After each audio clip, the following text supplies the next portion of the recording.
Peter Dale Scott is an eminent scholar of deep politics. In fact, he's the man who gave us the whole concept of deep politics that we need to use to read history the way it really is. He's the author of the recent book, The Road to 9/11. Thank you very much.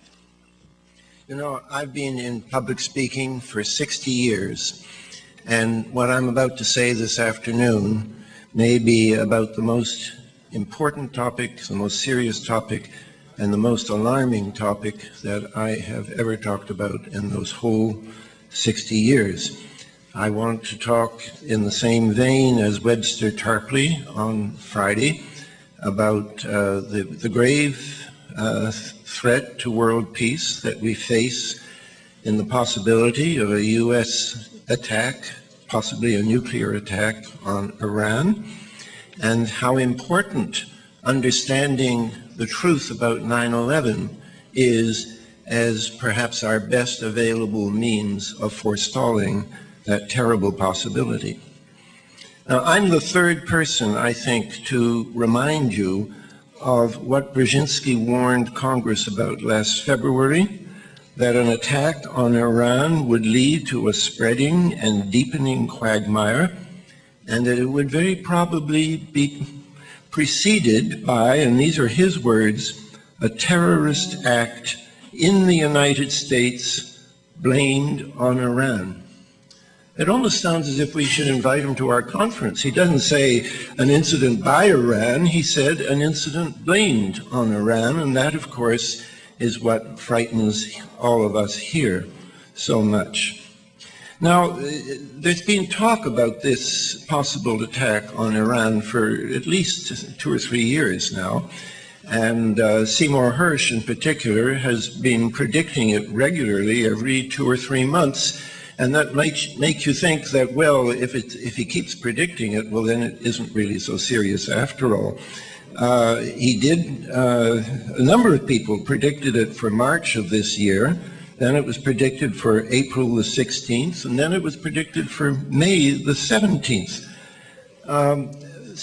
Does that mean we shouldn't be alarmed then because we just keep getting these warnings? Well, I had lunch with Dan Ellsberg about 10 days ago, and I was at the time fairly optimistic and said so.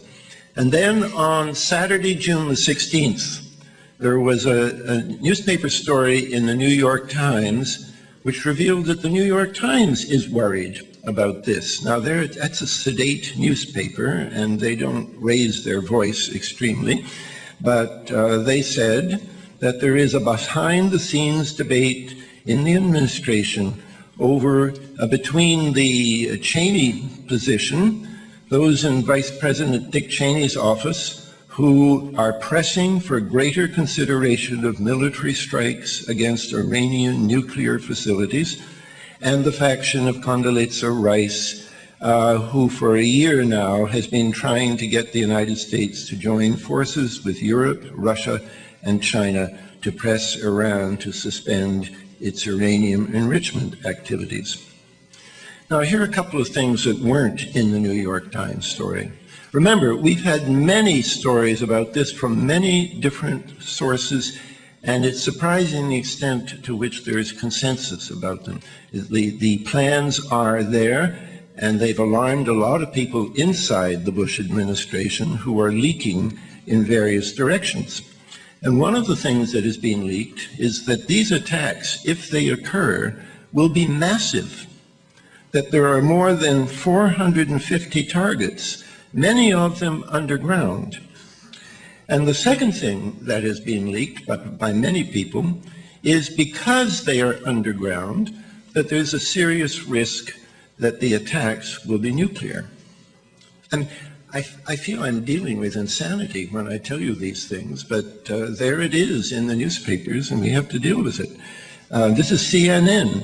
Among the options U.S. military officials have been asked to examine is the use of nuclear weapons against underground facilities for Iran's controversial nuclear program.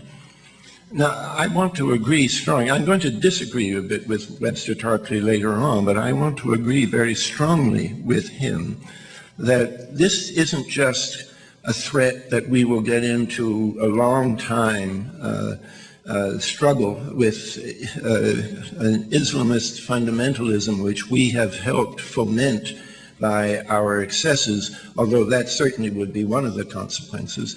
It also very much risks confrontation with the Soviet Union, who do not want a nuclear war going on their borders, and a confrontation with China. It's a good way to unite the world against the United States in a way that it is not yet united against the United States. I read a book once about geostrategy, and it was in the middle of the 1990s, and it said the geostrategic nightmare for America would be a course of action which united Iran, China, and Russia. Well, that's exactly the formula that this threat is leading towards. Now, the Times story about Rice and Cheney said nothing about Robert Gates, who is Rumsfeld's successor as the Secretary of Defense. But Gates has a reputation for wanting to realign defense policy with the non-military strategies advocated by Rice.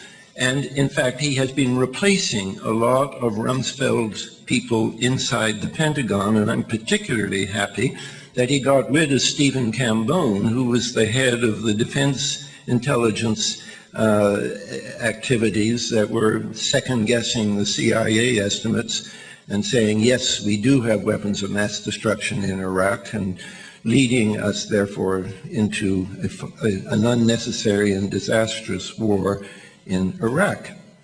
I'll read one sentence from a recent story that Gates has played a largely quiet role in steering U.S. policy in a more realist direction, promoted as well by Secretary of State Condoleezza Rice.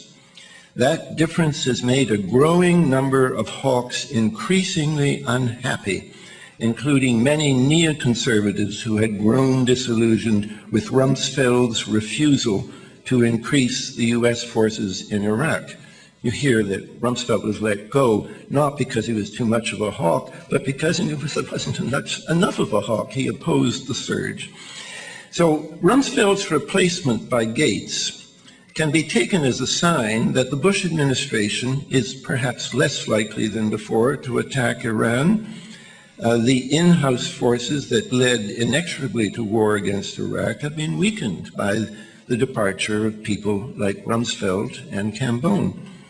But paradoxically, the weakening of the in-house hawk contingent increases the chance that an attack on Iran will be preceded by a second 9/11, the most likely scenario for an attack that some people obviously very much want anyway. And here I'm going to quote from an article from a former CIA officer. It came out in 2005, but many people have repeated its gist since then. He has noted that the plans to attack Iran were drawn up, a quote, to be employed in response to another 9/11 type terrorist attack on the United States. And he went on and he said, just like Hirsch, that the plan includes a large-scale air assault on Iran employing both conventional and tactical nuclear weapons. And here's a sentence that's so important I'm going to read it twice. As in the case of Iraq, the response is not conditional on Iran actually being involved in the act of terrorism directed against the United States. Let's listen to that again. As in the case of Iraq, the response is not conditional on Iran actually being involved in the act of terrorism directed against the United States. This is what Brzezinski was saying when he said that it could be preceded by a terrorist act in the United States blamed on Iran. This is, I think, a real threat, and it makes what we are doing here extremely important.